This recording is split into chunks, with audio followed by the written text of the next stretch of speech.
एक गांव की 24 साल की महिला मीना एक छोटे से गांव की एवरेज पढ़ी लिखी लेकिन अपने स्वास्थ्य को लेकर के वो जागरूक रही हैं। जब उन्हें पता चला कि वो प्रेग्नेंट हैं, तुरंत ही गांव में जो आशा दीदी होती हैं उनसे वो मिली और आशा दीदी ने ही उन्हें समझाया था कि आप 8 बार पीएचसी पर जाकर के, प्राइमरी हेल्थ सेंटर पर जाकर के चेकअप जरूर करवाते रहना। तो डब्ल्यूएचओ की 2016 में एक स्टडी पब्लिश हुआ था जिसमें देखा गया 8 एएनसी विजिट करने वाली महिलाओं में पेरीनेटल डेथ 1000 में केवल 8 या उससे कम पाया गया। एम्स दिल्ली की एक स्टडी कहती है कि जिन महिलाओं ने एएनसी विजिट नहीं किया उनमें मृत बच्चे यानी स्टिल बर्थ का सामना 50% से ज्यादा करने का चांसेस देखा गया है। NFHS 5 का डेटा जो 2019 से 2021 के बीच में पब्लिश किए गए, उसमें देखा गया कि भारत में अभी भी अवेयरनेस बहुत कम है। केवल 60% या उससे भी कम महिलाएं ही 4 बार तक ही डॉक्टर के साथ मिलती हैं। कोई कहे हम तो गरीब हैं, हमारे पास पैसे ही नहीं है, तो आपको पता होना चाहिए जननी सुरक्षा योजना, जिससे फ्री टेस्ट, फ्री मेडिसिन और जो भी डिलीवरी के आसपास की जो भी खर्चे होते हैं उनको कवर करने की कोशिश की जाती है। प्रेगनेंसी के दौरान 8 बार प्राथमिक स्वास्थ्य केंद्र पीएचसी या एएनसी क्लिनिक पर जाने के लिए क्यों रिकमेंड किया जाता है, कैसे यह मां और बच्चे के सुरक्षा की चाबी है, आज हम इसी के बारे में बात करने वाले हैं। यह जानकारी बेहद जरूरी है और आपके बहुत सारे डाउट्स क्लियर करेंगे, इसलिए इसे अंत तक जरूर देखिएगा। नमस्कार दोस्तों, मैं हूं डॉक्टर राजीव और आज हम बात करने वाले हैं हर मां और हर बच्चे की सुरक्षा के सबसे बड़े प्रॉमिसेस के बारे में। अगर आपने समय समय पर हेल्थ केयर सेंटर, जो भी हमारे एएनसी सेंटर होते हैं, अगर आप वहां पर जाते हैं, एंटी नेटल केयर विजिट्स समय समय पर करते हैं, तो न सिर्फ मां के जीवन की सुरक्षा बल्कि बच्चे के स्वास्थ्य को लेकर के आप ज्यादा इंश्योर हो सकते हैं। 2016 में गर्भवती महिलाओं को कम से कम 8 बार हेल्थ केयर वर्कर या डॉक्टर के टच में जाना चाहिए, मिलना चाहिए। पहले यह रिकमेंडेशन 4 बार की विजिट का था, लेकिन अब दुनिया भर में डब्ल्यूएचओ के अनुसार अगर प्रेगनेंसी के दौरान कोई प्रेग्नेंट लेडी 8 बार डॉक्टर या हेल्थ केयर प्रोफेशनल के टच में होती हैं, तो न सिर्फ मां का स्वास्थ्य बल्कि हेल्दियर बेबी के जन्म लेने की संभावनाएं कई गुना बढ़ जाती हैं।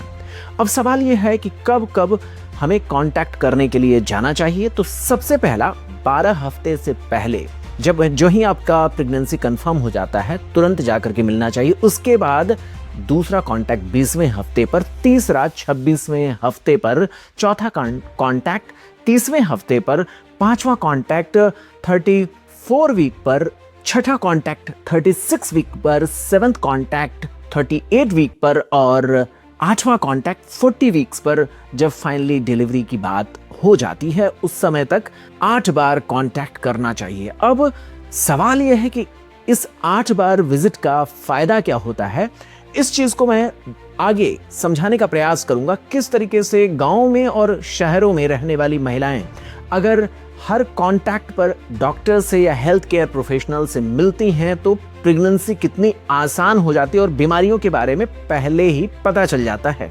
जैसे पहला कांटेक्ट जब कोई लेडी करती हैं, तो जो ही प्रेगनेंसी कंफर्म हुआ 12 हफ्ते से पहले ही जाकर के आप रजिस्ट्रेशन, पहले कांटेक्ट में ही रजिस्ट्रेशन अपना करवा लें। अगर ब्लड प्रेशर की समस्या है, एनीमिया की दिक्कत है या शुगर की समस्या है, तो इसके बारे में पहले से ही पता चल जाएगा। इसके लिए सावधानी शुरू से ही बरतनी या उसके लिए कोशिश कर दी जाएगी। इसके अलावा 14 से 16वें हफ्ते में आयरन, फोलिक एसिड के टैबलेट्स मुफ्त में, चाहे गांव हो या शहर हो, आपके लिए उपलब्ध करा दिए जाएंगे। ध्यान रहे, कोई बहाना नहीं चलेगा, क्योंकि सारी सुविधाएं भारत सरकार के द्वारा मुफ्त में उपलब्ध हैं।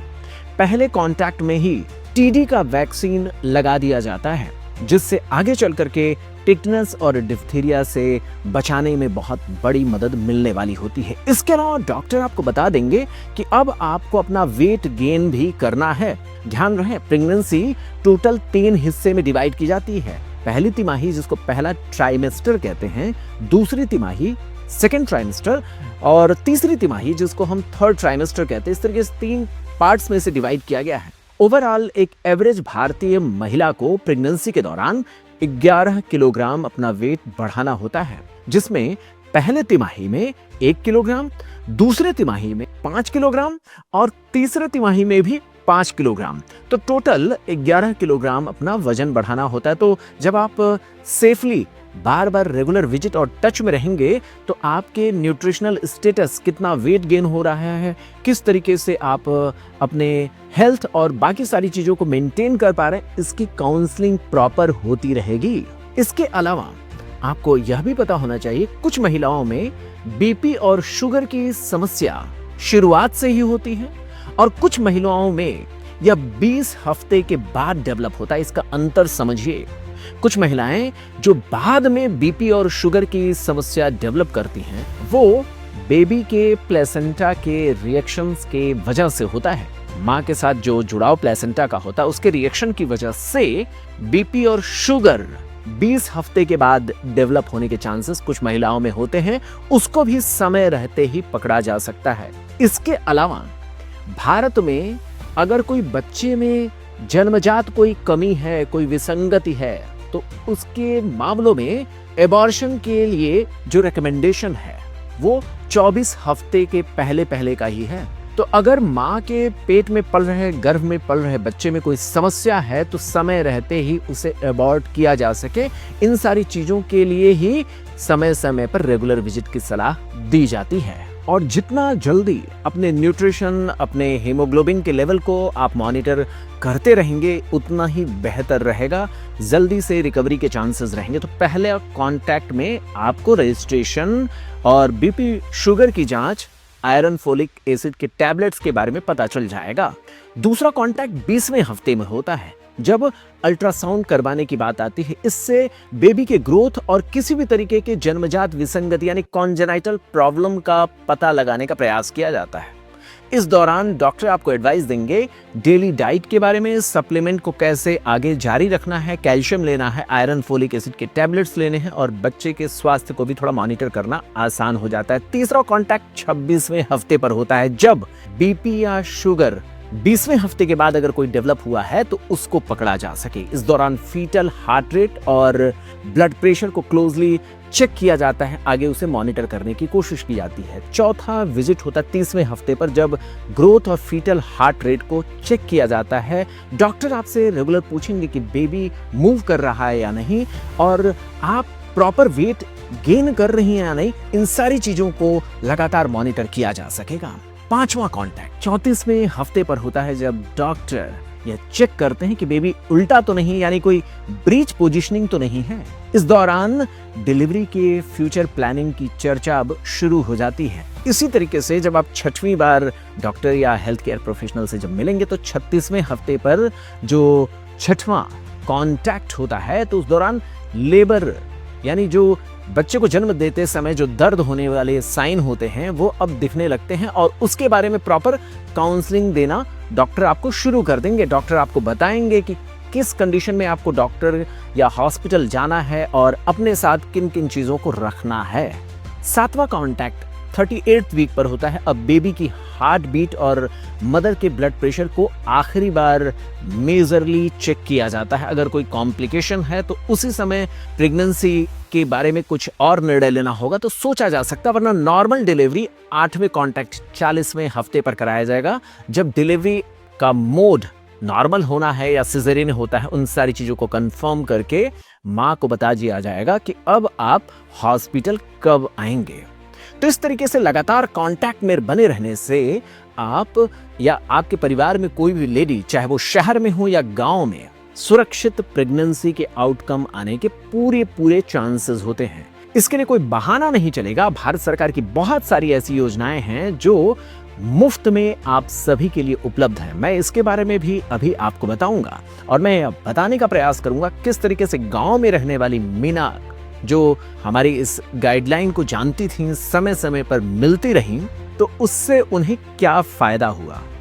एक गांव की 24 साल की महिला मीना एक छोटे से गांव की एवरेज पढ़ी लिखी, लेकिन अपने स्वास्थ्य को लेकर के वो जागरूक रही हैं। जब उन्हें पता चला कि वो प्रेग्नेंट हैं, तुरंत ही गांव में जो आशा दीदी होती हैं उनसे वो मिली और आशा दीदी ने ही उन्हें समझाया था कि आप 8 बार पीएचसी पर जाकर के, प्राइमरी हेल्थ सेंटर पर जाकर के चेकअप जरूर करवाते रहना और हर बार डॉक्टर के साथ आप कांटेक्ट में रहोगे तो कुछ न कुछ नया सीखने को मिलेगा।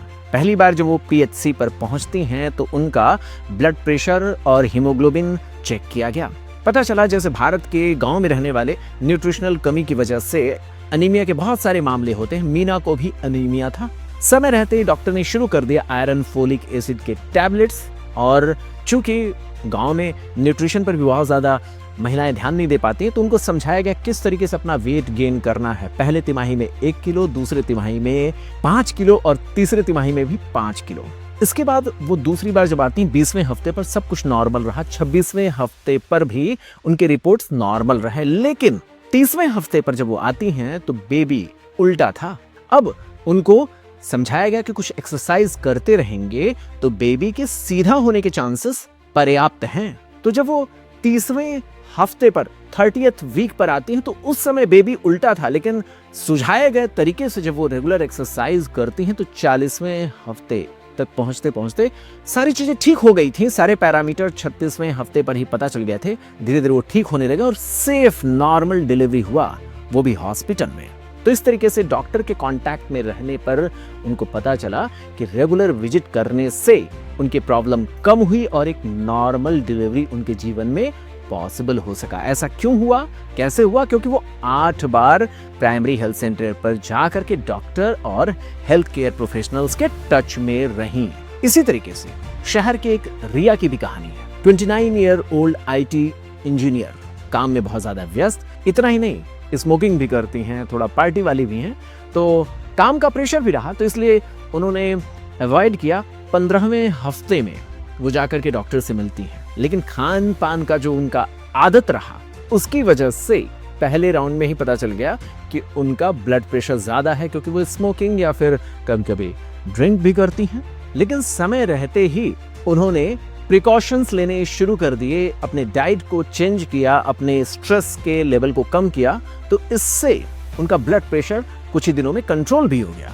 क्योंकि शुरुआती दौर में बीपी बढ़ा हुआ था, आगे चल करके प्री एक्लेम्सिया के रिस्क होने के चांसेस थे।